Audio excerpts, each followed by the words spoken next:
Hi there again, everyone. Jeremy Miller, Pirate Consulting founder and CEO, back with another message for today's Inside the Staffing Business. And today's message is this: boss, leave me alone. Sit back, relax, and enjoy.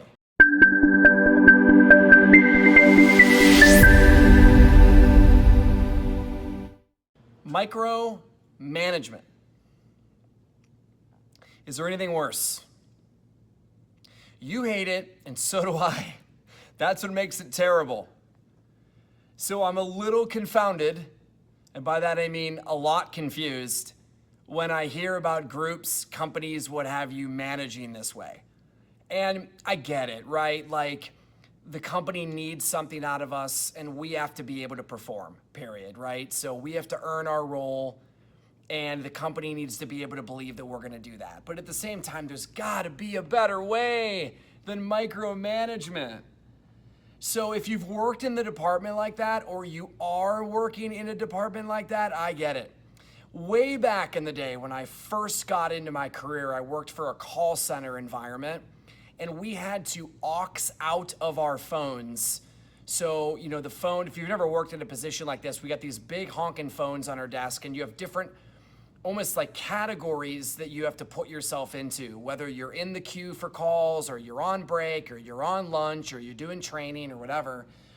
And we were so micromanaged that if I came back from my break a minute late, it was an occurrence that was charged to me. So I had to wear this dumbass egg timer, one of these electrical things around my neck, so that when I would aux out of my phone, I would set it for 13 minutes so that whenever I would exit out of my phone, my alarm would go off 2 minutes in advance. So no matter where I was in the building, when my alarm goes off, I have to beeline back to my desk in order not to be late. I hated working in that department. Now, they were doing what they feel they needed to do, but I feel like there's a better way to do it. Nobody wants to be micromanaged, but we all need management on some level. So I am a proponent of an earn the right situation. Now, we all have our KPIs, which stands for key performance indicators, or whatever other statistic or metric that we need to hit. Everybody has it on some level based on what you do for a living. But there is a way to be able to manage somebody and give them the autonomy that they desire while holding them accountable. And personally, I think the easiest way is developing some type of earn the right policy, where you have certain statistics or metrics or outcomes or projects or experience or performance or whatever word you want to use that you can earn the right to have more flexibility. And then if other people in the team aren't hitting their numbers, then naturally they won't have earned that.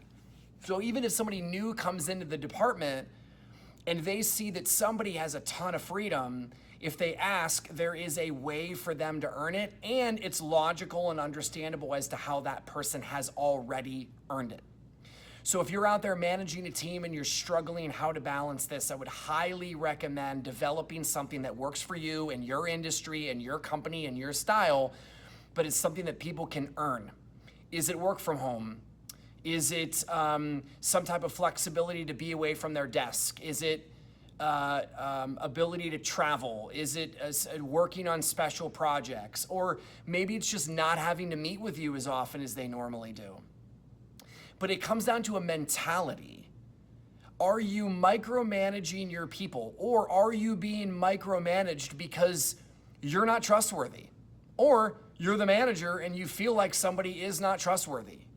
Now, if they've earned it, then as long as this is quantifiable data that you can show as to how they have earned it, then it's understandable. If that's just your tact, then you're probably not gonna have many people liking working for you.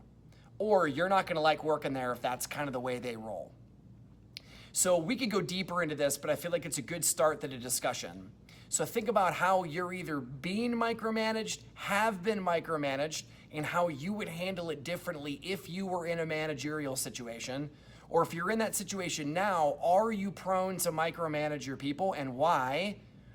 And if you are doing so presently, can you come up with another system that incentivizes conformance to what you need done, but at the same time gives them the autonomy to be individuals and to be able to earn some freedom and flexibility to keep them wanting to be there and to perform at a high level.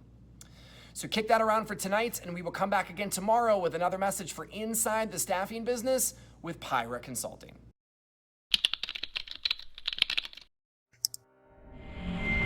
You just got done listening to Inside the Staffing Business with Pyra Consulting. Please check us out online via Facebook, LinkedIn, or our website at pyraconsulting.com. That's PIRA consulting.com.